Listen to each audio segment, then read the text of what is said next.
Hello, today I'll showcase to you how to find eigenvalues and eigenvectors. Usually in a test, when you're asked to find the eigenvalues and eigenvectors, you're already given like a matrix, like matrix A, B, M, like here. Or you've already found the transition matrix T, and from there on out you want to find the eigenvalues and eigenvectors. So to find the eigenvalues and eigenvectors, you have to remember this formula. Absolute value of A minus lambda I2, which is the identity matrix, equals to 0. Now, that's all you have to know, but I'll just showcase to you how to find this formula in case you're confused or don't remember.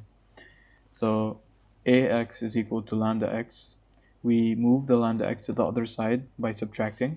So, then that's going to equal to ax minus lambda x, which is equal to 0. There are both x's being multiplied, so we common factor it out, the x. So then we have a minus lambda I2. We give an I2 to the lambda because lambda is just a constant number. It's not. We have to turn it into a matrix. So we multiply by the identity, which is basically multiplying it by 1. So it can subtract with the A matrix, and then it's multiplied by x equal to 0. But we only want the absolute value, so we're just going to cancel out the x. And this is all you'll have to know to find the eigenvalues and eigenvectors. You'll just have to remember this. Now everything else is just concept-wise, but here's how it would look like if we substitute everything in. So we take our A matrix and we just substitute here. So 2, 3, 1, 4 minus lambda, and this is the identity matrix 1, 0, 0, 1. And first thing we want to do is multiply lambda by each element. So lambda times 1 is lambda times 0 is 0, lambda times 0 is 0, and lambda times 1 is 1. All of this is equal to 0, remember. After that, you have your matrix, and then you want to subtract each corresponding element. So it's going to be 2 minus lambda, 3 minus 0, 1 minus 0, which 3 minus 0 and 1 minus 0 is going to be equal to 3 and 1. 4 minus lambda is going to be equal to 4 minus lambda, and all of this is equal to 0. So this is how your matrix is going to look like. 2 minus lambda, 3, 1, 4 minus lambda equal to 0.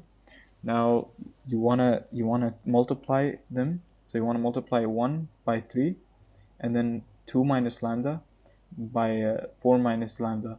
So then it's going to look like this.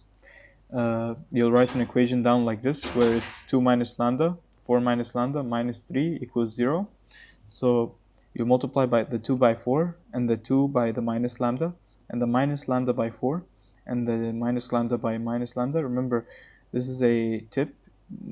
Remember, it's always minus 3, or the number that's coming outside. It's not plus. Usually people make mistakes and add pluses. It's minus. But yeah, you'd write down then an equation like this. So 2 times 4 is 8, minus 2 times minus lambda is equal to minus 2 lambda, and then minus lambda times 4 is minus 4 lambda, minus lambda times minus lambda is plus lambda squared, minus 3 equals to 0. Always remember the minus. Now you want to just simplify it and add your like terms, but this is an important thing too.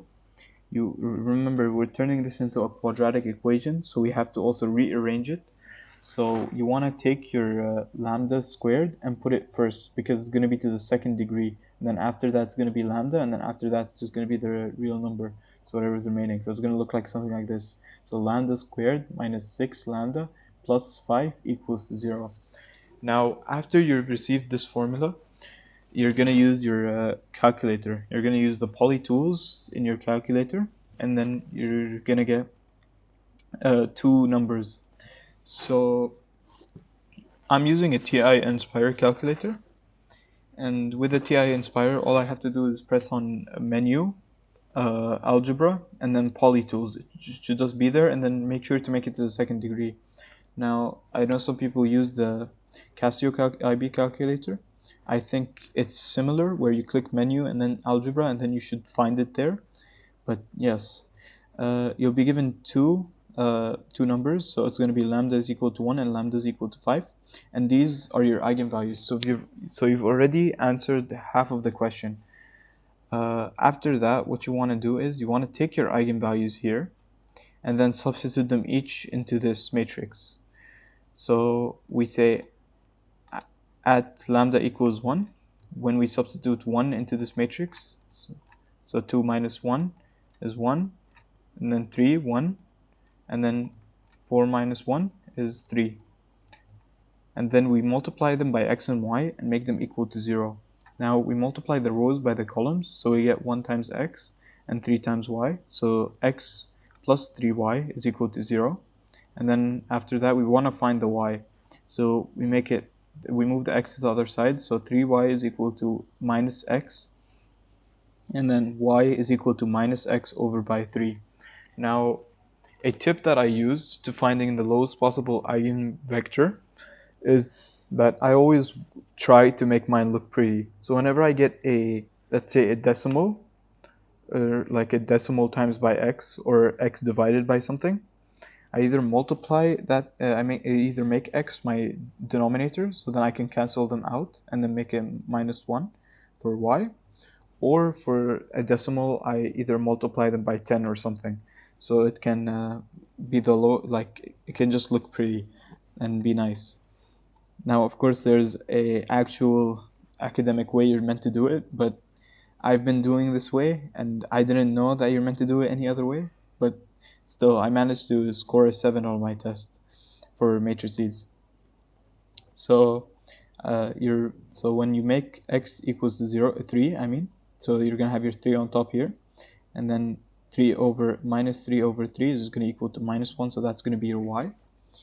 So then you do the same thing for the other eigenvalue, and that's your first eigenvector, by the way. You've already found the first eigenvector. You just do the same thing over again and you find your second eigenvector. So that's what this is our matrix after we substitute 5 in. So minus 3, 3, 1, minus 1 times by x over 7 equals to 0. So minus 3x plus 3y equals to 0. So this is going to be 3y equals to 3x. Divide 3 on both sides, so y is equal to x. So your eigenvalue is always going to be 1 and 1. It's going to be 1 and 1. Remember you wanted the lowest possible value. So you can of course like make x equals to 100, but like you always want it to be the lowest possible value. You don't like want it to be something like you can make it 1 billion, but it wouldn't be right. Okay, so that's it for solving eigenvalues and eigenvectors. If you enjoyed this video, please give it a like. I'd appreciate it a lot. And yeah, I don't know what to say. Thank you for watching this.